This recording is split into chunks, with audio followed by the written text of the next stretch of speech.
Terima kasih Anda masih menyaksikan Kompas Petang, Saudara. Kejaksaan Agung kembali menyita 3 mobil mewah milik tersangka korupsi Tata Niaga Timah 271 triliun rupiah Harvey Muiz. 3 unit mobil mewah yang disita penyidik Kejaksaan Agung antara lain adalah 2 mobil sport Ferrari dan juga 1 mobil sport Mercedes. 3 mobil ini, Saudara, disita terkait dengan tindak pidana terkait dengan kasus Harvey Muiz. Total, Saudara, sudah ada 7 mobil mewah milik Harvey yang disita, Saudara. Sebelumnya Harvey dijerat pidana korupsi tata niaga komoditas timah, wilayah izin usaha pertambangan PT Timah dan tindak pidana pencucian uang. Itu kira-kira kasus posisinya seperti apa, Pak? Bisa dijelaskan, Pak? Kemarin malam betul tim penyidik telah melakukan kegiatan penyitaan terhadap 3 unit mobil, 2 jenis mobil sport Ferrari dan 1 mobil sport Mercedes. Ketiganya adalah milik tersangka HM. Ya. Dalam rangka apa terkait apa? Tentu saja terkait dengan dugaan tindak pidana yang disangkakan terhadap yang bersangkutan. Kejaksaan Agung, Saudara, juga menetapkan 5 tersangka baru kasus korupsi timah 271 triliun rupiah. Antara lain 2 pihak swasta, HL selaku beneficiary dan juga owner dari PT TIN dan juga FL selaku marketing PT TIN, Saudara. Sementara itu 3 tersangka lain selaku regulator, antara lain SW, Kepala Dinas ESDM Provinsi Kepulauan Bangka Belitung tahun 2015 hingga 2019. Kemudian ada BN, PLT Kadis ESDM Provinsi Bangka Belitung bulan Maret 2019. Dan juga ada AS selaku PLT Kadis ESDM Kepulauan Bangka Belitung yang kini menjabat sebagai Kadis ESDM Kepulauan Babel. Para regulator itu, Saudara, menerbitkan rencana kerja dan anggaran biaya dari 5 perusahaan terkait untuk melegalkan perdagangan timah yang diperoleh secara ilegal dari izin usaha pertambangan PT Timah.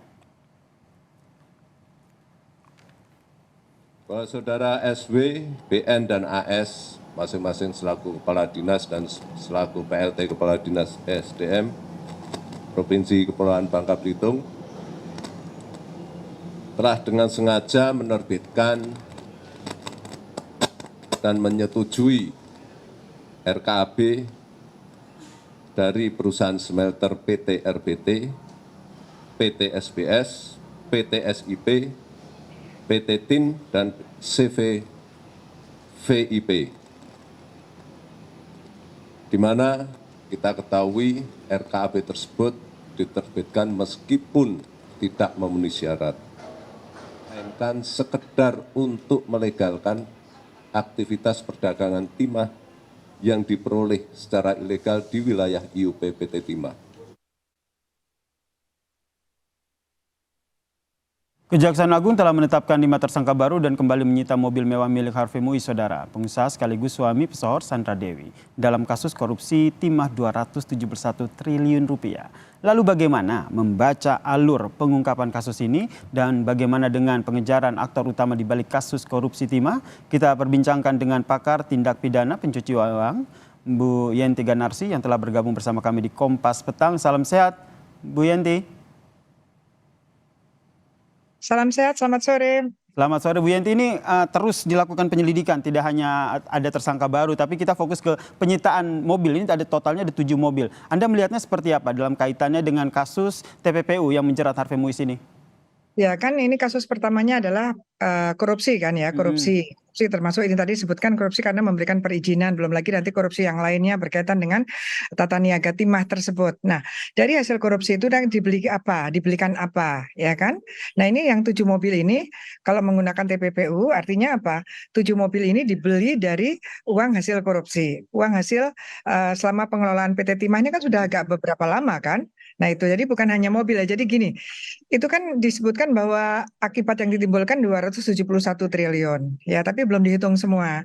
Belum dihitung semua sebetulnya dari hasil timah sendiri itu berapa, kemana, itu yang harus didalami juga gitu ya.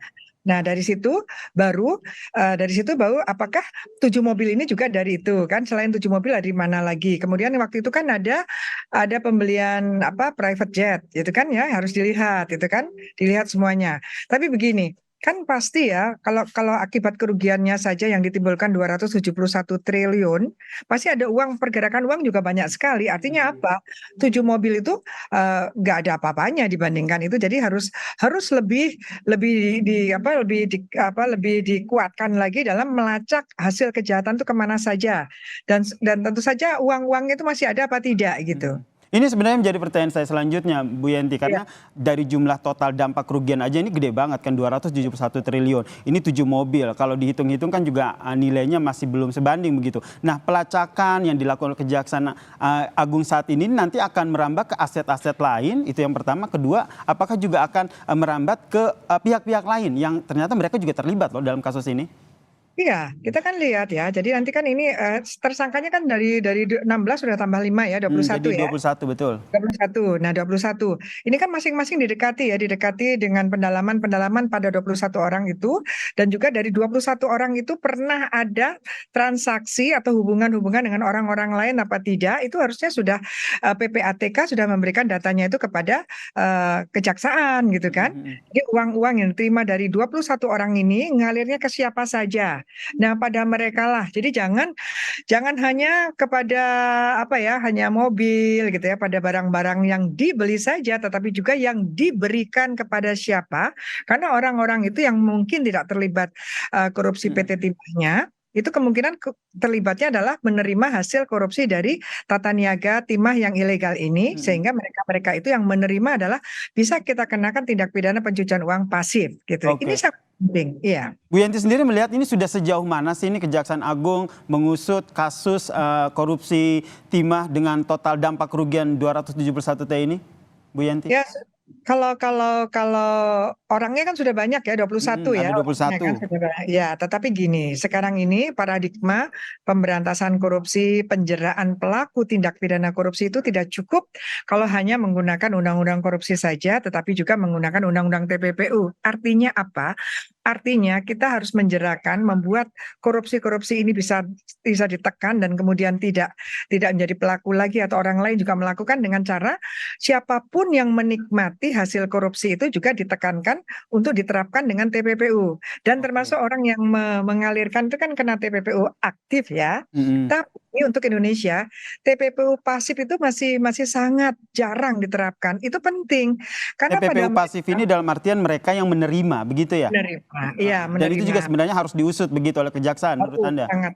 Iya betul, walaupun ya di undang-undang kita ancaman pidananya lebih rendah ya kalau TPPU pasif, tetapi sebetulnya di Amerika tuh sama, aktif dan pasif tuh sama-sama ancaman pidananya sama.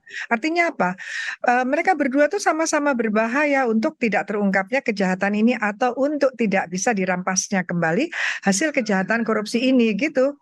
Oke, ini kan ada pihak regulator begitu, ada sejumlah pihak dan instansi pemerintah begitu yang akhirnya ditetapkan sebagai tersangka. Menurut Anda ini 21 tersangka ini apakah sudah sesemuanya gitu, kalau bahasa kekiniannya ini sudah ditangkap semua, apa masih ada dalangnya nih, masih ada kelas kakapnya nih yang bermain di balik kasus 271 T ini?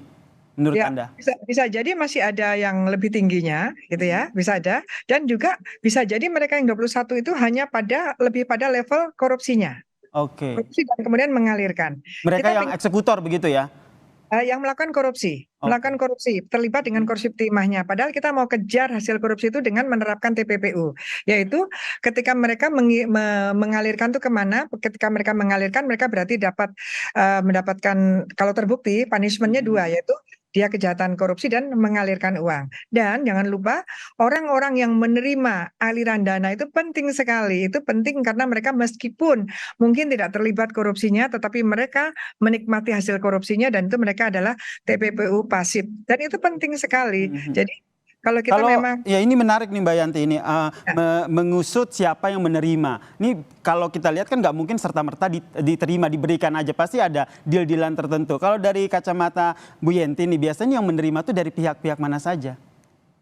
Ya, kemungkinan pihak yang mengamankan, ya kan? Mengamankan ini dalam artian Dalam artian kenapa korupsi ini kok sekian lama terjadi diamkan saja? Ya kan ini agak lama kan? Ya itu kan kenapa ini kan sebetulnya kan ada izin yang memang sah dan kemudian diluaskan lagi, kemudian malah yang ilegal justru lebih luas daripada yang diizinkan. Dan sekian lama. Ini siapa? Siapa sih sebetulnya yang satu? Kalau nggak salah tadi malam itu udah ditangkap beneficial ownership-nya sudah ya. betul. Tapi juga harus ada lagi mengapa korupsi-korupsi berkaitan dengan tambang, lingkungan hidup dan lain sebagainya itu bisa lama, mengapa tidak ada pengawasannya? Kenapa yang mengawasi sedemikian lemah? Apakah ada masalah istilahnya kong kali kong lah dengan Baik. mereka itu. Nah, itu potensi harus dilihat dan Baik. kalau memang ada itu potensi untuk sebagai pelaku juga, apakah pelakunya di korupsinya ataukah nanti dia dapat dari aliran dananya yaitu TPPU-nya gitu. Baik. Kita nantikan ya ini Mbak Yanti Ya. bagaimana pihak Kejaksaan Agung yang terus menyelidiki atau menyidik kasus korupsi dengan dampak kerugian 271 triliun ini. Terima kasih pakar pidana Terima kasih. pencucian uang Bu Yanti Ganarsi telah bergabung bersama kami di Kompas Petang. Salam sehat.